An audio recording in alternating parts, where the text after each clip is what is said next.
صرف یہ نہیں کہ انگریزی سال ختم ہوا اور خوشیاں منائی، دعائیں مانگی جا رہی، یا اللہ یا اللہ۔ اللہ تعالیٰ تیرے جیسے ہے، وہ جھوٹوں کا ساتھی نہیں ہے۔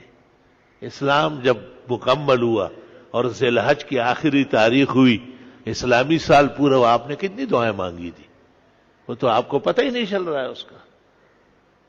تو اللہ تعالی ہمیں پورے نظام اسلام کے مطابق بنانے کی توفیق دے۔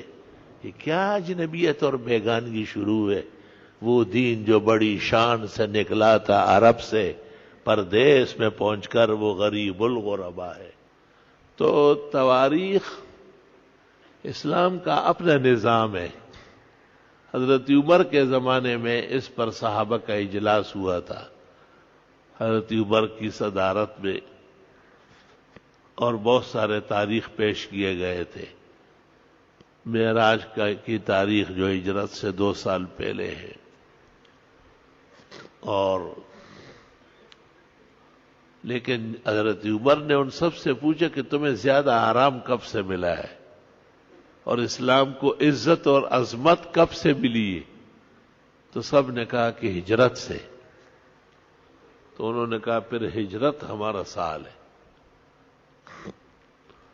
اور مہینے تو پہلا مہینہ وہ محرم الحرام ہے،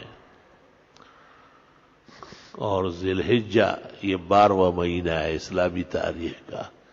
اس لیے آخری رکن حج، اس کی ادائیگی آخری مہینے میں رکھی گئی ہے۔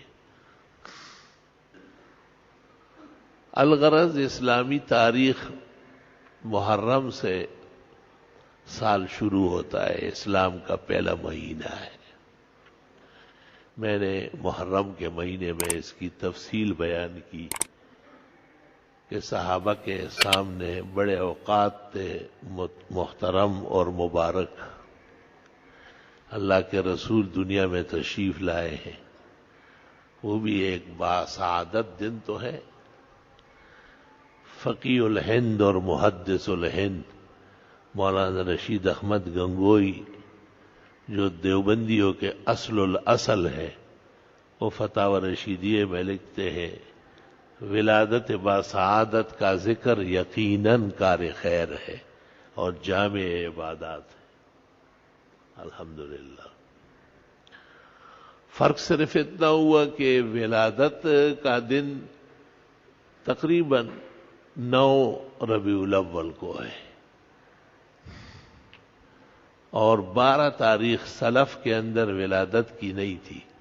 مولوی احمد رضا خان نے بھی لکھا ہے کہ یہ تاریخ نہیں ہے ولادت کی، یہ وفات کی ہے۔ سال پورا ہو گیا تو دسمبر کی تاریخ گزر گئی، تو رات کے 12 بجے لوگوں نے خوشی کا اظہار کیا اور فائرنگ کیا، دعائیں مانگ رہے ہو، سال کے لیے دعا کر رہے ہو، آنے والے سال کے لیے دعا کر رہے ہیں۔ دعا تو آدمی مذہبی رجحان سے کرتا ہے۔ اگر آدمی دھوپ میں بیٹھ جائے کہ بڑا زبردست دھوپ ہے، یا اللہ اسی طرح دھوپ روزانہ ہو، یہ کوئی بات ہے؟